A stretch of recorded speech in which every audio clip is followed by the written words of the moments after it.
J'aimerais vous conduire dans une lecture et ce matin, je voudrais continuer sur ce thème, cette bonne santé. Je crois que nous sommes appelés aussi à veiller sur notre santé spirituelle. Et nous, on sait une chose, c'est que si les hommes ont éteint la flamme du Saint-Esprit dans leur vie à cause du péché, si le souffle de Dieu qui avait pénétré les narines d'Adam a quitté l'homme à l'époque de Noé, parce que Dieu a dit « Mon esprit ne restera pas toujours dans l'homme », eh bien, nous savons une chose, c'est que cette vie, elle est nécessaire. Le souffle de Dieu, ce souffle qui a soufflé dans les narines d'Adam, il est nécessaire pour notre équilibre, sur tout notre être. Et c'est important de le réaliser, parce que notre monde exclut cela, exclut la pensée de Dieu. Mais on sait une chose, c'est que si notre monde va mal, si notre monde est malade, si les gens sont malades intérieurement, spirituellement, moralement, c'est parce qu'ils ont chassé ce souffle de vie qui était en eux et ils ont laissé le péché faire ses ravages. Et béni soit Dieu, parce que non seulement le souffle de l'Esprit est venu dans nos vies, nous révélant Jésus, la croix, le Sauveur, mais le Seigneur nous a donné une vie nouvelle en lui. Alléluia. Et cette vie s'appelle la vie éternelle. Et si ce mot « vie » est employé dans la parole de Dieu, c'est parce qu'on a la véritable vie. On n'est pas privilégié, je dirais, dans le monde parce que Dieu a fait la différence avec des gens. Non. Dieu nous a sauvés parce qu'un jour, notre cœur s'est ouvert. Parce que nous avons accepté Jésus.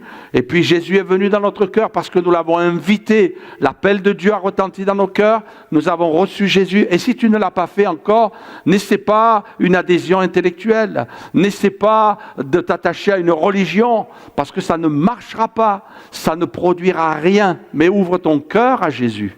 Laisse-le entrer dans ta vie, reçois-le, invite-le à venir dans ton cœur et le Saint-Esprit va pénétrer ta vie et te bénir abondamment.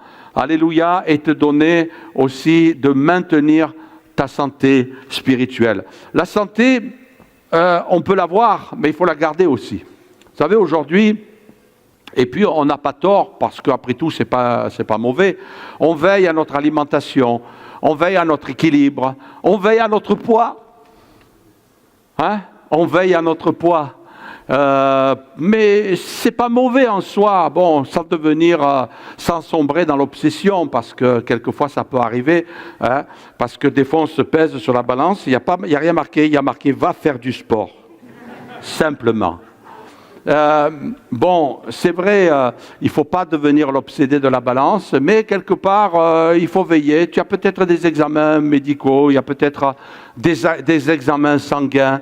Peut-être arrivé à un certain âge, tu es obligé de veiller à certaines choses parce que tu as des fléaux qui peuvent te sauter dessus. Le cholestérol, vous le connaissez celui-là ? Cholestérol, terrible. Rien que le mot déjà, on est angoissé. Vous avez le diabète. Diabète, waouh, c'est cruel. Et il y a des choses comme ça, il faut veiller. Quelquefois, simplement en essayant de faire attention à notre alimentation. Ce n'est pas mauvais en soi, sans devenir obsédé non plus. D'accord ?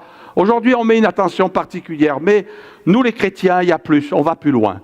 Et la parole de Dieu, elle ne cache rien. Regardez dans le livre des Proverbes, il est écrit « Ne sois point sage à tes propres yeux, crains l'Éternel, détourne-toi du mal, ce sera la santé pour tes muscles. » Amen.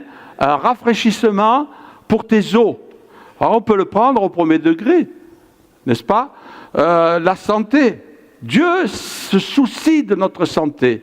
Dieu se soucie de l'état de notre âme. On sait aujourd'hui que si psychiquement ça ne va pas, tu peux être affecté dans ton corps. Mais nous, on va aller plus loin dans la pensée.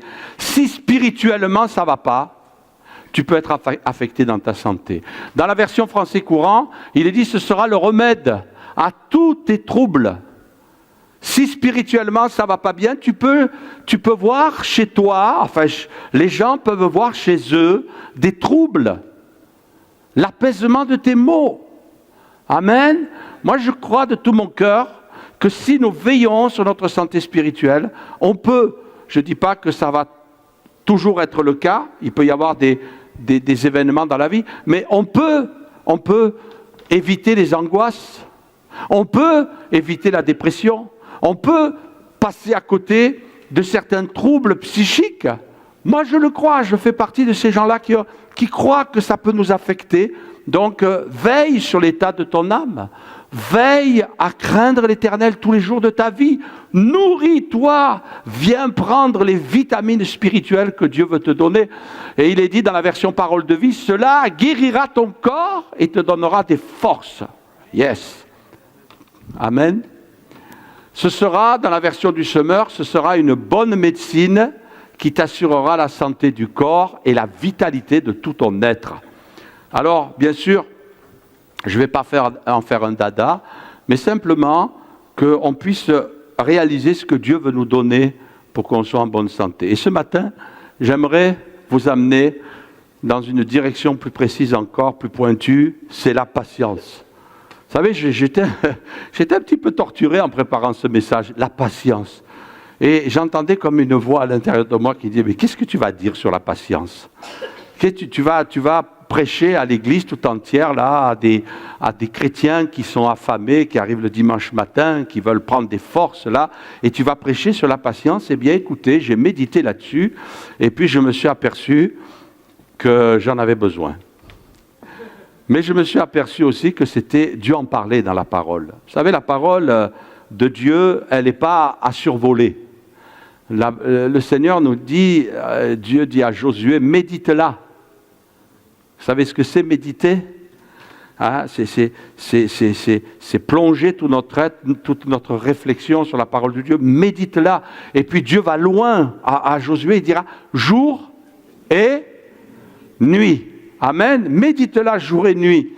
Il nous arrive quelquefois que Dieu nous réveille, enfin qu'on se réveille la nuit et qu'à ce moment-là, je ne sais pas comment on va l'interpréter, mais à ce moment-là, paf, une pensée arrive dans votre esprit et puis vous commencez à méditer la parole de Dieu et puis vous commencez à méditer sur un passage, vous priez un petit moment, vous vous rendormez.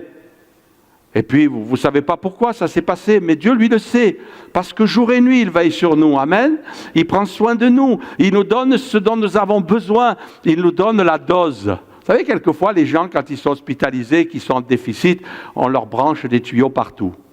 Ils ont des supports, là, avec des poches remplies de tout ce qui est nécessaire pour eux. Moi, je crois que quand on s'endort le soir avec Dieu, on est relié, mais nous, avec le ciel. Alléluia, on est reliés spirituellement. Et ce n'est pas des poches, c'est le Saint-Esprit qui vient nous parler, nous donner ce dont nous avons besoin. Alléluia. J'aimerais vous parler de la patience. La patience qui est un signe de bonne santé à développer. Dieu est un Dieu patient. C'est dans sa nature. Et puis, la patience de Dieu, elle est notre salut. Ah Seigneur, combien de fois tu es obligé de me supporter. Combien de fois il est obligé de nous supporter, de dire, c'est pas possible. On le voit dans la parole de Dieu. Combien de fois Dieu a supporté son peuple. Dieu a été patient. Il aurait pu plusieurs fois se mettre en colère. Alors on va en parler quelques instants. Je rencontre beaucoup de chrétiens qui se mettent en difficulté parce qu'ils sont impatients. Parce qu'ils n'ont pas laissé la patience de Dieu s'installer en eux par le Saint-Esprit. Et ils ne respectent pas la volonté de Dieu. Ils vont trop vite. Ils brûlent les étapes. Et ils ne sont pas dans l'attente.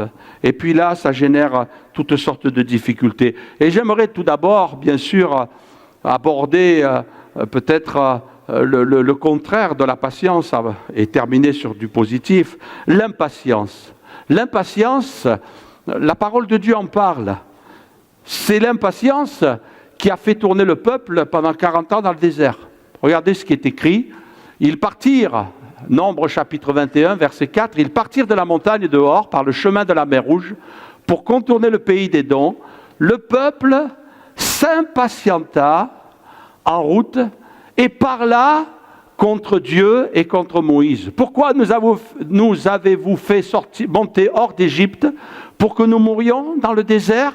Car il n'y a point de pain, il n'y a point d'eau, et notre âme est dégoûtée de cette misérable nourriture.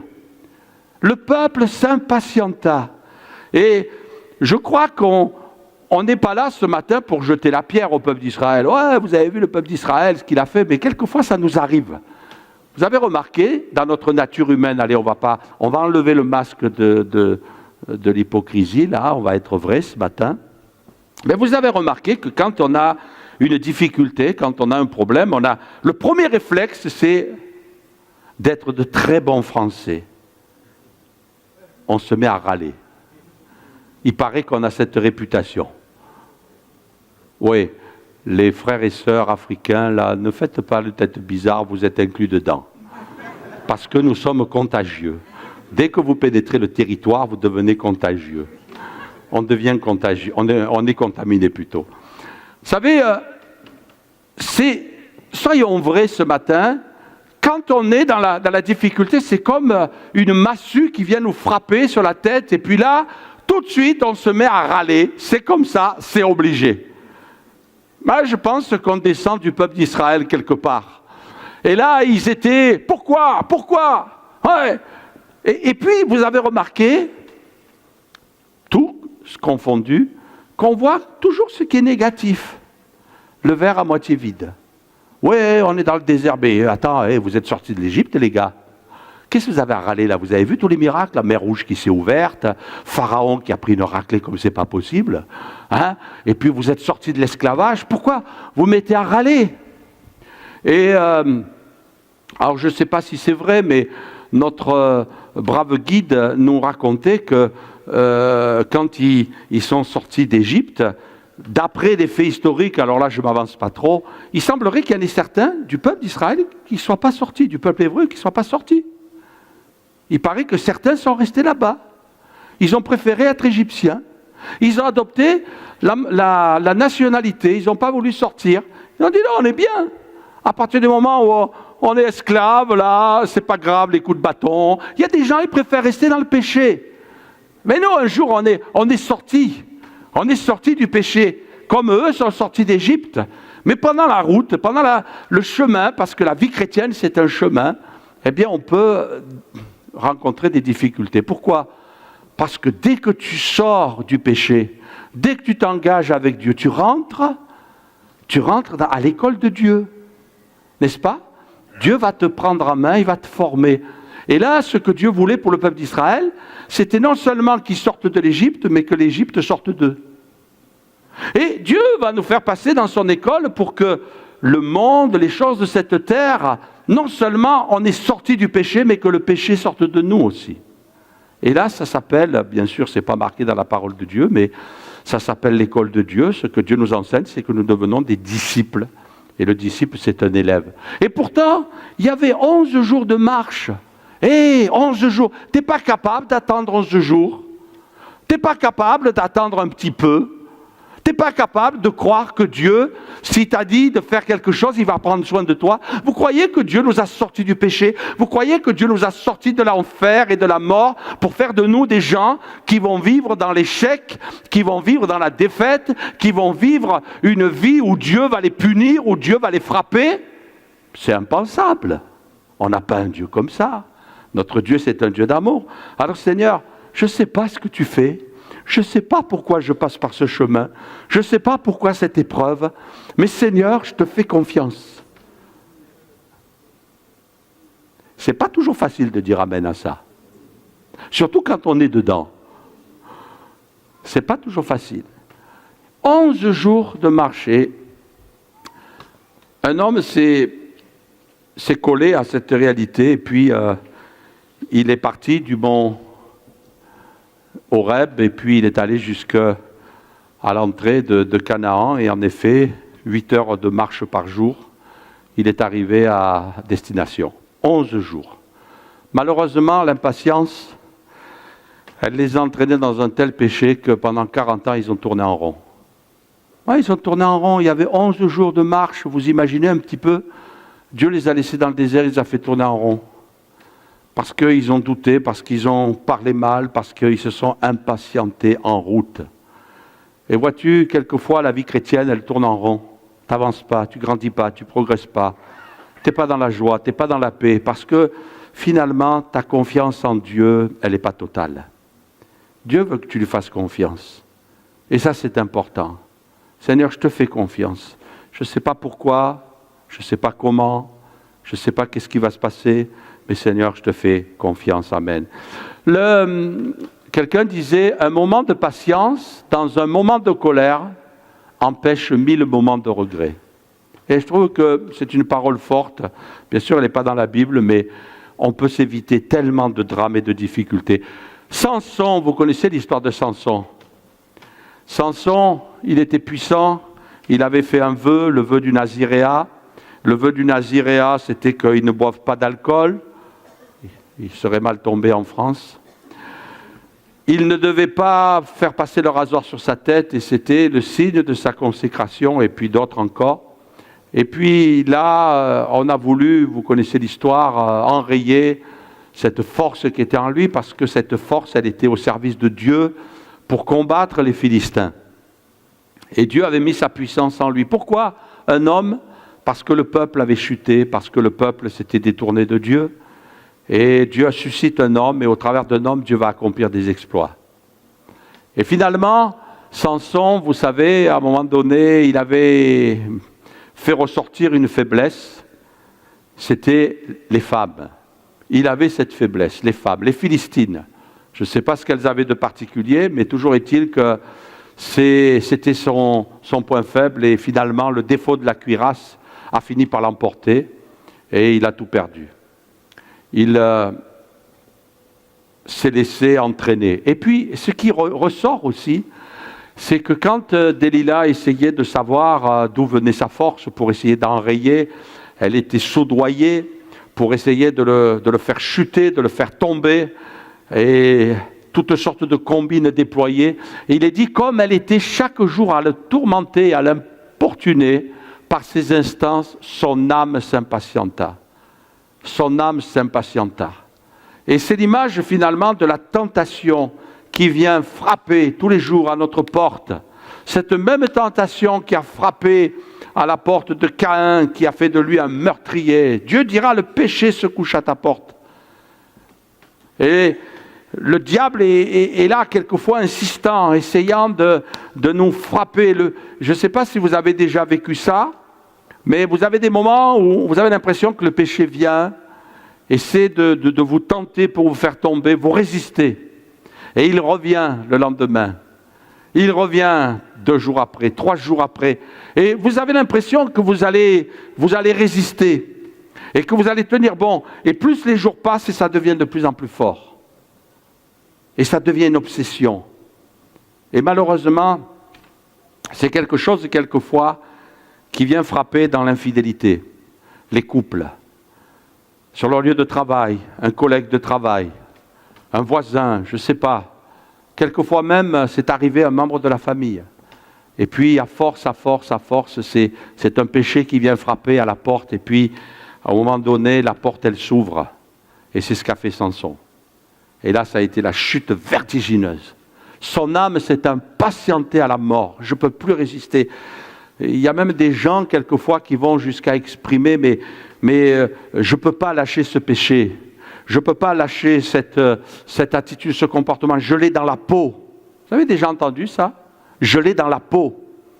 C'est quand même une expression qui n'est pas légère, qui n'est pas banale, qui montre véritablement la réalité des choses.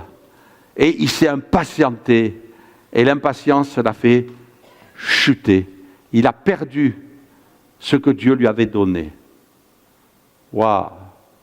C'est terrible. Quelquefois, de devoir mettre dans la balance les choses de Dieu et les choses de la chair. Et de devoir se trouver là devant des choix et de dire, je vais choisir quoi? Vous imaginez, quand l'esprit est embué, quand le péché, la tentation est forte et qu'on commence à ouvrir, qu'on commence à convoiter, la première étape, on commence à convoiter, et après on va consommer, eh bien là, c'est le début de la fin. On commence à peser les choses de Dieu ou les choses du monde, les choses de Dieu ou les choses de la chair. Vous savez, je ne m'en réjouis pas, mais c'est une réalité, et malheureusement, je vais employer cette image.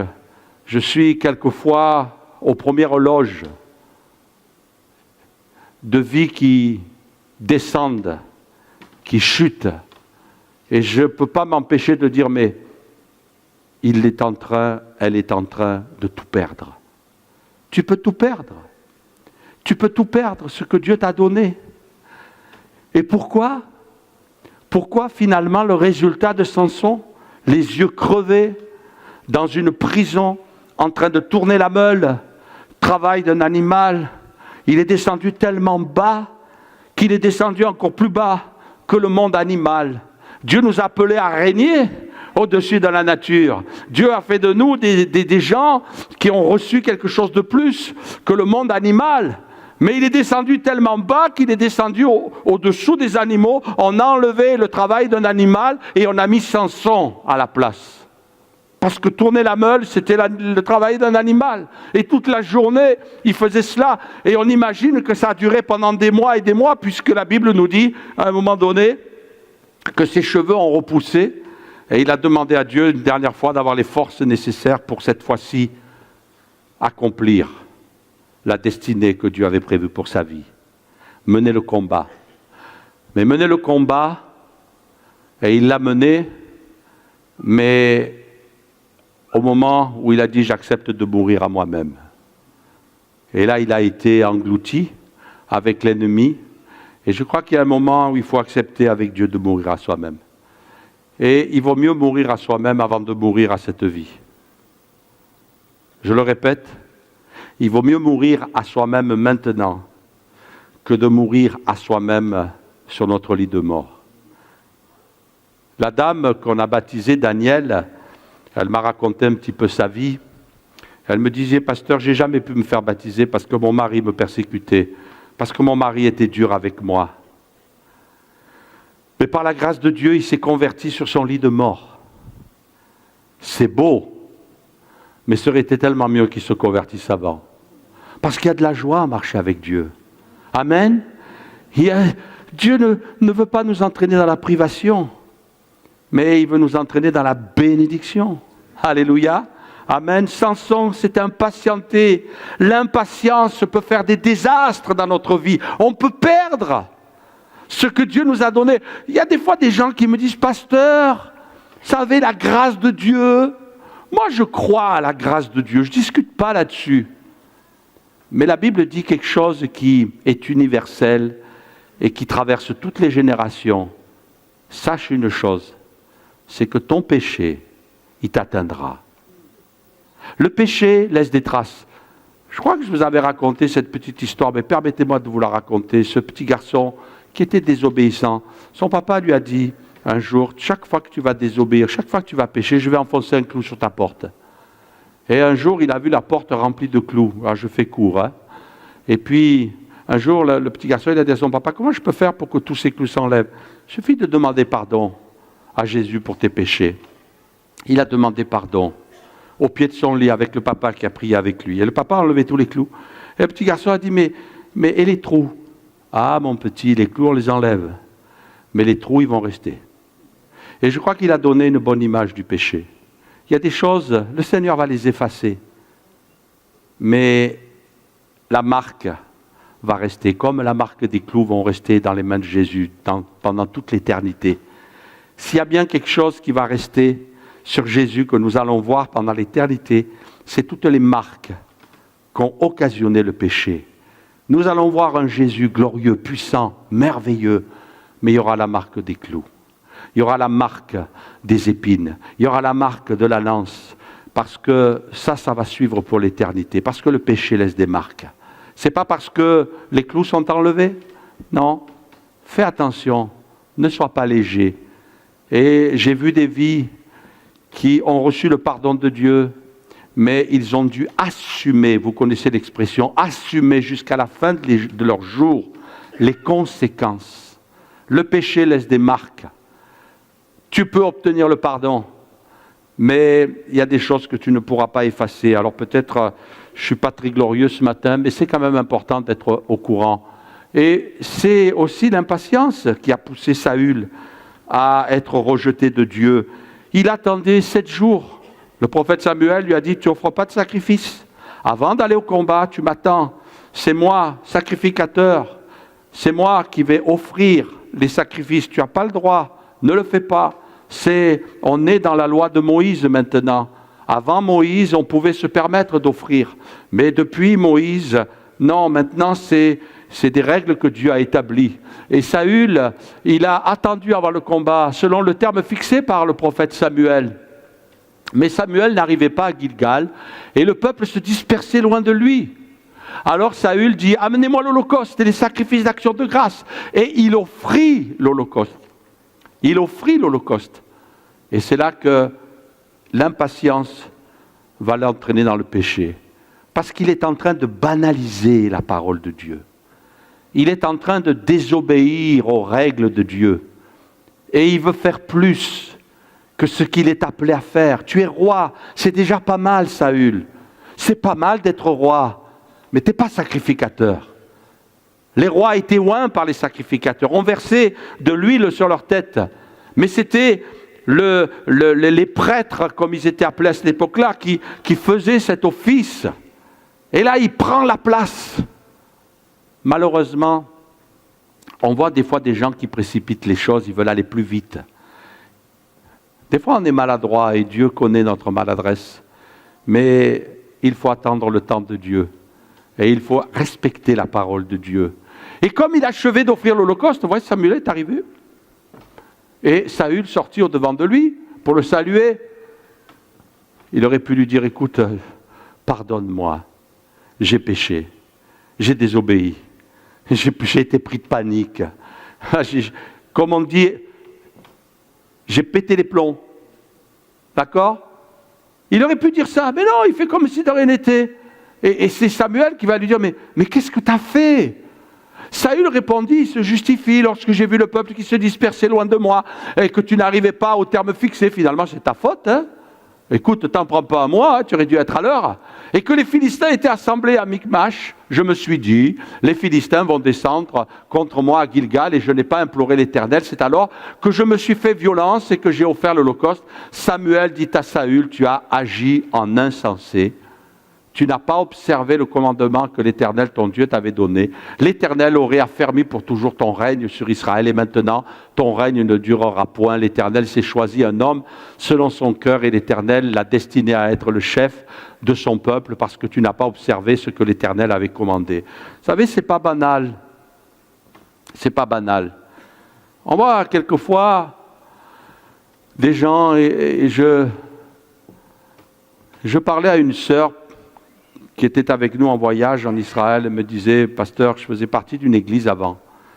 Et puis, le pasteur de cette église, vraiment, a été un pasteur formidable, gentil, on l'aimait tous. Et il s'est occupé un jour d'une famille. Il y avait une chrétienne là, qui avait son mari qui était parti. Elle avait, je ne me rappelle plus précisément, 6 ou 7 enfants. Le pasteur s'en est occupé, il les a presque élevés, il les a entourés, il a pris soin de cette famille. Et un jour, il y a un homme qui est arrivé, qui s'est fait baptiser, et qui a épousé un de ses enfants que ce pasteur avait élevé. Et cet homme-là, il prétendait avoir des visions. Tous les jours, Dieu était en train de lui parler. Tous les jours, il entendait la voix de Dieu. Et puis toute cette famille s'est jointe à lui et s'est révoltée contre ce pasteur. Et ils ont quitté l'église, ont fait une division. Ce sont des choses qui arrivent. Ce sont des réalités.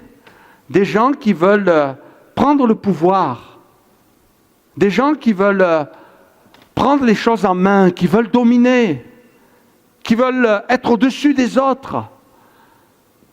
Et c'est une réalité.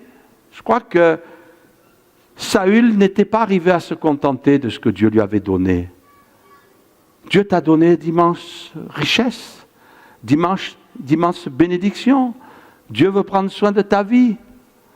Mais comme disait Paul, on ne veut pas dépasser le champ d'action que Dieu nous a assigné.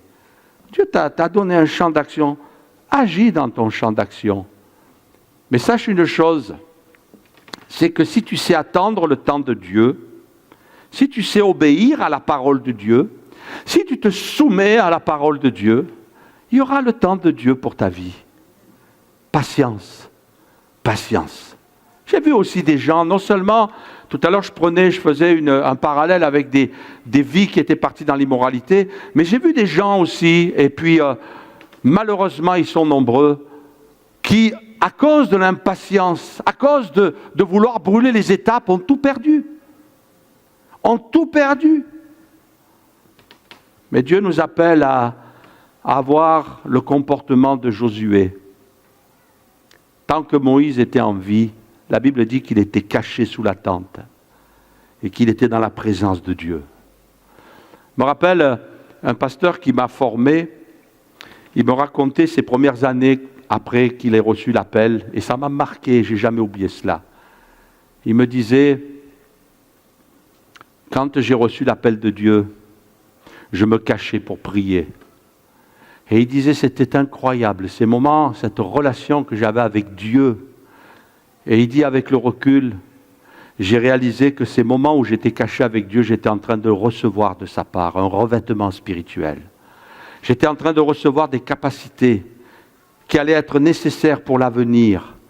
Et que quand le temps de Dieu allait venir, et que je sentirais que les feux passent au vert, et que Dieu me dit, maintenant c'est mon temps à moi, j'allais être béni. Et puis, avec le recul, et ça fait de nombreuses années que j'ai entendu ce témoignage, avec le recul, j'ai pu constater, bien que rien ne soit parfait, mais j'ai pu constater que Dieu a béni ce ministère et que Dieu continue à le bénir. Le temps de Dieu. Accepter ce que Dieu a mis en place. Respecter la parole de Dieu. L'impatience de Saül, il a perdu. L'Éternel aurait affermi pour toujours ton règne. Vous imaginez ce qu'il a perdu? On ne parle plus de Saül. Ou alors on en parle en mal. Mais celui qui l'a remplacé, lui, David, il a fait preuve de patience. Combien de fois on lui a dit, David, Saül, liquide-le. C'est le moment. Dieu le livre entre tes mains. Et David a dit non. Et David a dû supporter pendant des années. Il s'est retrouvé roi de Juda. Et là, il a attendu des années avant de devenir roi d'Israël. Oui, il a été patient. Mais quel roi! Quel roi! Il est devenu un exemple. Amen. Et même si David est passé, il est toujours un exemple pour nous. Alléluia. Et on sait aujourd'hui qu'il y a des hommes de Dieu qui ont traversé l'histoire, qui ont été patients, et qui sont pour nous des repères, qui sont pour nous des enseignements, parce que le juste, il parle encore, quoique mort, nous dit la parole. Même mort, il y a des gens qui parlent encore, par leur histoire, parce que Dieu a fait. Saül, non, je veux attendre le temps de Dieu. Je veux attendre le temps de Dieu. Vous connaissez Akan? Akan faisait partie de l'armée du peuple d'Israël quand ils sont entrés en Canaan. Il faisait partie de l'armée de Josué. Et première conquête, vous le savez, c'est Jéricho. Jéricho. Première conquête, quand ils sont entrés, Jéricho. Première ville, première étape, premier combat. Première grande expérience de l'armée militaire, parce que quand même, ils n'étaient pas de grands militaires formés, comme on pourrait l'entendre. Et la Bible nous dit que Dieu a donné des directives. Et il va dire, gardez-vous seulement de ce qui sera dévoué par interdit, quand vous entrerez en Jéricho, bien sûr, car si vous preniez de ce que vous aurez dévoué par interdit, vous mettriez le camp d'Israël en interdit et vous y jetteriez le trouble. Tout l'argent et tout l'or, tous les objets d'airain et de fer seront consacrés à l'Éternel et entreront dans le trésor de l'Éternel. C'était la parole de Dieu. Et quand Josué a entendu cela, il a réuni toute l'armée. Il a réuni tout le peuple. Et il leur a dit, attention, on va aller à Jéricho. Dieu va nous livrer entre nos mains cette ville. On va prendre les trésors de cette ville. Mais attention, Dieu veut être le premier. Dieu veut se servir le premier.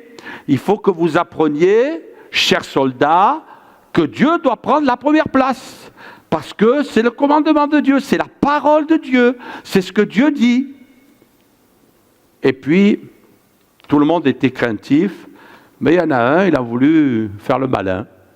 Il est dit, les enfants d'Israël commirent une infidélité au sujet des choses dévouées par interdit. Akan, qui veut dire au trouble, qui a causé du trouble, fils de Carmi, fils de Zabdi, fils de Zérach, de la tribu de Juda, prit des choses dévouées par interdit, et la colère de l'Éternel s'enflamma contre les enfants d'Israël. Impatience, impatience.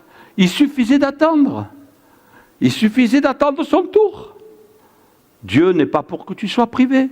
Dieu, à quand il ne veut pas que tu sois démuni. Attends le temps de Dieu. Et puis on voit la deuxième ville qui était Haï, et il est marqué, l'Éternel dit à Josué, ne crains point, ne t'effraie point, prends avec toi les gens de guerre, lève-toi, monte contre la ville d'Haï. Vois, je livre entre tes mains le roi d'Haï et son peuple, sa ville et tout son peuple, et tout son pays. Tu traiteras Haï comme son roi, et son roi comme tu as traité Jéricho, et son roi seulement, vous garderez, maintenant c'est pour vous, c'est votre tour, vous garderez pour vous le butin et le bétail, c'est pour vous. Il suffisait d'attendre. Mais Akan, il était pressé. Akan, il est prêt à brûler les étapes. Akan, il en fait qu'à sa tête. Akan, il a dit, moi je vais me faire mes règles, moi je vais faire la loi de l'Éternel à ma vision à moi.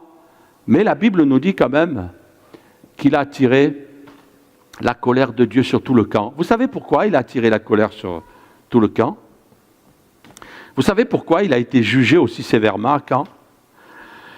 Parce qu'il y a une différence entre le péché confessé et le péché dévoilé. Et ça mérite d'être souligné. Le péché confessé et le péché dévoilé. Et quand j'ai compris cela, je me suis aperçu que c'était important aussi de bien gérer les situations difficiles, quelquefois, qu'on traverse dans une église. Il y a une différence entre le péché confessé. J'ai eu des entretiens, pas ici, je vous rassure, mais ça peut arriver. Mais il m'est arrivé de voir des gens arriver en pleurs, quelquefois, « Pasteur, j'ai besoin de parler avec toi ». Et je me rappellerai toujours cette sœur qui est venue me voir un jour, m'a dit « Pasteur, j'ai besoin de confesser quelque chose ». Et elle commence à me raconter, elle dit, j'ai sombré dans le péché, j'ai désobéi à la parole de Dieu. Voici que j'ai une relation avec un gars, et je me suis retrouvé enceinte, j'ai eu peur, je me suis fait avorter. Et elle pleurait. Le péché confessé. Le péché est grave. Et vous savez quoi? J'ai senti la compassion de Dieu.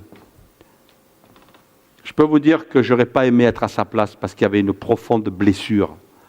Et je vais vous dire une chose, cette blessure-là, elle a laissé des marques, comme je disais tout à l'heure, indélébiles. Ne joue jamais avec le péché. Et ça, tu ne peux pas l'enlever. Ce traumatisme qu'elle a vécu, cette femme, c'était terrible. Surtout une femme qui connaissait la parole de Dieu. Il y a des gens, et je bénis Dieu, qui ont eu le courage de dire, moi, je refuse l'avortement. J'assume mon péché, je demande pardon à Dieu, je m'humilie devant Dieu, mais j'assume, peu importe les conséquences, mais je vais assumer. J'ai eu des gens qui ont confessé les choses de cette manière-là, et mes frères et sœurs, chapeau, parce qu'on peut camoufler le péché.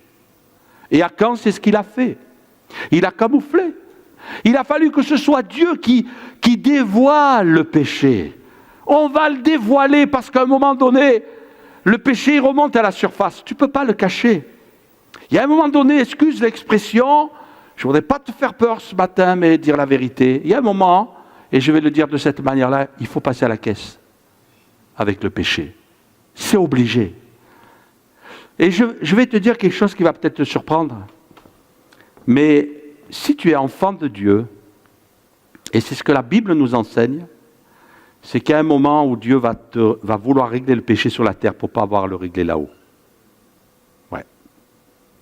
Et c'est là qu'on entend l'enseignement au sujet de la Sainte Seine. Si quelqu'un prend la Sainte Seine indignement, et ça c'est le peuple de Dieu, il se rend coupable envers le corps et le sang. Le corps et le sang. Le corps, c'est l'Église. Le sang, c'est le ciel, c'est Jésus. Et c'est pour la raison pour laquelle il y a parmi vous des malades. Il y en a même qui meurent. Ça veut dire quoi? Sois en paix. Ce n'est pas parce que ton voisin a péché que c'est toi qui vas mourir. D'accord? Mais c'est parce que Dieu est en train de juger. Et quelquefois, Dieu est obligé de nous juger parce que Dieu est un Dieu qui nous aime et il châtie. Et ça, c'est marqué dans le Nouveau Testament. Il châtie celui qu'il aime. Pourquoi le châtie-t-il sur la terre? Pour ne pas avoir le châtier là-haut.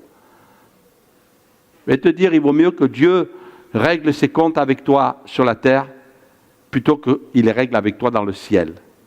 Parce que quand Dieu règle des problèmes avec des enfants de Dieu dans le ciel, il leur dit, liez-lui les pieds et les mains et jetez-le dans les ténèbres du dehors. Mais Dieu ne veut pas te jeter dans les ténèbres. Dieu veut que tu rentres dans le ciel. Il y a une différence entre le péché confessé et le péché dévoilé. Et je t'invite, mon frère, ma sœur, à être au clair avec ça. Tu peux tromper les hommes. On peut tromper les hommes. On peut tromper une église. Il y a des choses, on ne les verra jamais. Mais Dieu, il te voit. Dieu, il te voit. Il vaut mieux que tu aies la crainte de Dieu plutôt que la crainte des hommes.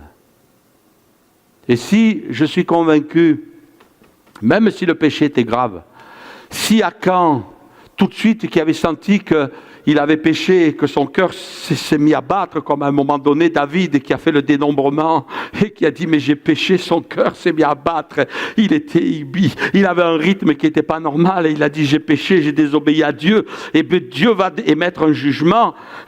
Si Akan était venu devant Dieu en disant mais Josué, écoute, j'ai quelque chose à dire, Josué, ça va pas, j'ai fait une bêtise, qu'est-ce que tu as fait mon gars, j'ai pris des choses qui étaient dévouées par interdit, je vais les chercher. Il y a toute ma famille qui est complice là, ils sont au courant parce qu'on les a enterrés dans la tente là, ils m'ont vu le cacher et ils m'ont aidé à cacher tout cela. Alors Josué, viens avec moi, je vais déterrer, viens, je reprends et je donne à l'Éternel. Et il se serait peut-être mis à genoux en disant Josué, pardonne-moi. Dieu lui aurait pardonné. Moi, c'est ma conviction. Mais il a fallu que Dieu dévoile et commence à mettre les uns et les autres de côté jusqu'à ce qu'on arrive à Akan. Non seulement il s'est perdu, mais il a entraîné toute sa famille dans le péché. Et toute la condamnation est tombée sur lui et sur sa famille. Le péché, c'est pas banal. Et tout cela à cause de l'impatience. Il suffisait d'attendre. À l'inverse, alléluia, amen. On est content quand même, hein? Même si le pasteur il n'a pas été bien doux ce matin, mais il nous a dit la vérité. Parce que nous, on n'est pas là pour faire des clients. On est là pour faire des brebis qui vont aller dans le ciel. Amen. C'est important. À l'inverse, il y a des gens qui ont été patients. Et tout à l'heure, je parlais de David. On aurait pu parler longtemps de lui. Mais il y a eu Moïse. Moi, j'aime bien Moïse. Surtout après. Pourtant, Moïse il était impulsif. Hein? Ah, lui, il réglait vite les problèmes, lui. T'as un problème, toi? Pourquoi vous vous disputez? Ouais, il m'a fait si bon. Viens ici, toi. Allez, hop. C'est bon, ça te va? Ouais, régler les problèmes. Il n'était pas très patient. Hein?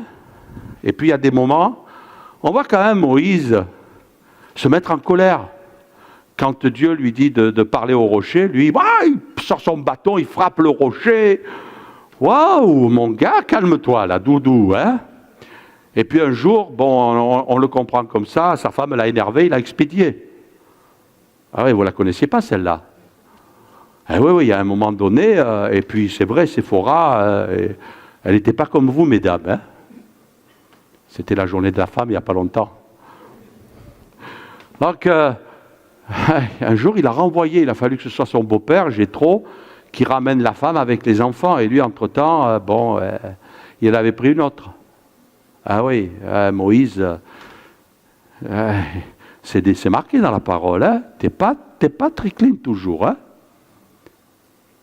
Mais arrivé à la fin de sa vie, eh bien, la Bible nous dit que c'était l'homme le plus patient. Moi, ça m'impressionne. Hein? Je ne sais pas vous, mais moi, ça m'impressionne. L'homme le plus patient. Et il n'y a eu aucun homme patient comme lui. Vous allez me dire, se traîner 1 million d'Hébreux derrière le dos, ça ne doit pas être facile, hein? Mais je vais vous dire une chose, c'est que Dieu est au travail dans notre vie. Tu peux commencer impatient et tu peux finir patient. Tu peux commencer avec des moments difficiles dans ta vie, mais Dieu va te former si tu lui laisses tout ton être. L'école de Dieu, l'école de Dieu. Amen. Tu l'acceptes, l'école de Dieu? Ah Seigneur, j'ai tellement besoin de toi. Peut-être que toi, tu n'as pas de problème avec l'impatience. Hein? Mais quand tu pries, tu dis, Seigneur, je suis patient, mais fais vite. Job, voici, nous disons bienheureux ceux qui ont souffert patiemment. Vous avez entendu parler de la patience de Job. Aïe, aïe, aïe, aïe, aïe. Qui c'est qui aimerait vivre la vie de Job? Levez la main. Il n'y en a pas beaucoup, vous avez raison, moi non plus. La souffrance, tous les problèmes qui se sont abattus sur lui. Wow! Rien que d'y penser, ça fait mal. Mais Dieu lui a accordé une bénédiction. Il est dit, et vous avez vu la fin que le Seigneur lui accorda. Il y a le plan de Dieu, il y en a eu un de Job. Merci Seigneur que ce ne soit pas tombé sur moi. On peut dire ça. Ben oui, mais il y a un exemple. Il a été patient, il a supporté. Et pourtant, il n'a pas toujours été aidé. Quelqu'un disait, Dieu n'est jamais en retard, il est toujours à l'heure. Patience, il prépare le meilleur pour toi. Amen. Il prépare le meilleur. Dieu veut le meilleur pour toi. La foi véritable ne repose pas sur la bénédiction immédiate. Notre foi, elle n'est pas basée sur la bénédiction. On ne dit pas, ah, Dieu me bénit, Seigneur, je crois en toi. Il y a des moments où tu as l'impression que Dieu est loin. Il y a des moments dans ta vie où tu as l'impression que la prière ne dépasse pas le plafond. Il y a des moments où tu as l'impression que Dieu ne te bénit pas. Mais tout ça, ce sont des impressions. Et j'aimerais te dire aussi une chose, c'est que Dieu, il insiste aussi pour que tu le vives. Parce que la foi, c'est croire dans l'invisible. C'est croire que si ta prière, elle ne dépasse pas le plafond, dans tes sentiments, tu es quand même fidèle. Mais c'est qu'une impression. Et des fois, Dieu, il entend ta prière, mais il dit, je ne vais pas l'exaucer tout de suite. Je vais l'éprouver, je vais voir jusqu'où il croit en moi. Je vais voir jusqu'où il a confiance en moi. Et après, Dieu nous bénit, ça vient. Et puis, regardez, il est dit dans Jacques, mes frères, regardez comme un sujet de joie les diverses épreuves auxquelles vous pouvez être exposés, sachant que l'épreuve de votre foi produit la patience. Alors on est à l'école de Dieu.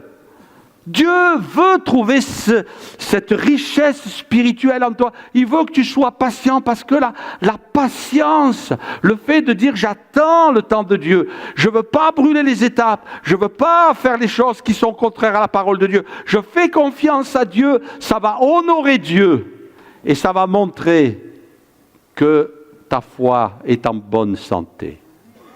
Amen. En bonne santé. La patience, le fruit de l'esprit, c'est l'amour, la joie, la paix. Si tu veux produire du fruit, le Saint-Esprit va t'aider, il veut trouver cette qualité en toi. C'est tellement important. Soyez donc patients, frères, jusqu'à l'avènement du Seigneur. Voici le laboureur attend le précieux fruit de la terre, prenant patience à son égard, jusqu'à ce qu'il ait reçu la pluie de la première et de l'arrière-saison. Vous aussi, soyez patients. Affermissez vos cœurs, car l'avènement du Seigneur est proche. Patience. Ne te décourage pas. Sois patient. Le laboureur, il attend, on ne sait plus attendre aujourd'hui. Moi je crois que c'est un mal dans notre société. Notre monde va mal parce que notre monde est impatient, il veut aller vite. Et alors tout se dégrade et ça ne va pas. La patience, elle est amère, mais son fruit est doux, disait Jean-Jacques Rousseau. Il était intelligent cet homme, hein? Ah oui, franchement, de temps en temps il ne disait pas que des bêtises, hein? Mais là il a dit quelque chose de sensé. La patience est amère, mais son fruit, il est doux. Parce que la patience, elle produit du fruit. Et puis, il fait toutes choses belles en son temps. Amen. Et des fois, des gens, ils se disent, mais pourquoi ça ne vient pas tout de suite? Parce que tu n'es pas encore prêt à recevoir. C'est vrai, tu n'es pas prêt à recevoir. Hein? Une étude toute simple. Peut-être que ça a fait rêver certains. Bon, nous, on n'est pas trop dans... On n'a pas sombré, hein, on a veillé à ne pas sombrer dans ce vice, le jeu. Le jeu. Il y a des gens qui ont gagné au loto 1 million, 10 millions d'euros. Vous savez quoi? Souvent, ces gens-là, leur vie, elle a basculé et ça a été une catastrophe. C'est prouvé. Pourquoi? Parce qu'ils reçoivent quelque chose, ils ne sont pas capables de le gérer. Les gens qui sont dans le milieu du sport, qui gagnent 1 million d'euros par mois, ça fait rêver? Eh bien, ne rêvez pas longtemps parce que leur vie est un cauchemar. Si vous saviez les drames, un jour j'ai reçu un footballeur professionnel, chrétien, qui me disait, si tu savais, pasteur, moi je suis au milieu d'eux, je les vois dans les hôtels, ben, j'en vois beaucoup qui pleurent, qui sont désespérés parce que le jour où leur carrière, elle subit une modification, c'est la chute vertigineuse, parce qu'ils n'ont pas su gérer. Il y en a même certains qui sont devenus des gens qui se sont retrouvés à la rue. Il y en a un des joueurs de foot qui aujourd'hui vit dans une caravane, alors qu'il avait des millions dans les mains. Parce qu'il n'a pas su gérer. Parce que Dieu, lui, il sait comment nous sommes faits. Et si Dieu ne te donne pas, c'est parce que tu n'es pas peut-être apte à recevoir. Ce n'est pas le moment, ce n'est pas le temps de Dieu. Mais il y a le temps de Dieu. Dieu établit pour chaque événement le moment qui convient. Tout ce que Dieu fait beau en son temps, Dieu fait arriver toutes choses bonnes en son temps. Il fait toutes choses belles au moment voulu. Fais confiance à Dieu. Fais confiance à Dieu. Amen. Toutes choses arrivent en son temps. Amen. Et tu dois faire confiance à Dieu. Et lui dire, Seigneur, je remets ma vie entre tes mains. Brûle pas les étapes. Ne désobéis pas à la parole de Dieu. Attends le moment. Parce qu'il y aura le moment de Dieu. Et puis, le fruit que va engendrer la patience va être tellement bon. Tu sais, si tu manges un fruit qui n'est pas mûr, je ne vous donne pas de détails, mais vous connaissez très bien la réaction de vos intestins. D'accord? Mais si vous mangez un fruit qui est bien mûr et qui est mangé au bon moment, alors il est doux, il est sucré, il est agréable, il vous fait du bien. Et c'est pareil avec la vie, avec Dieu, le temps de Dieu. Amen. On va fermer nos yeux quelques instants et placer toute notre confiance en Dieu.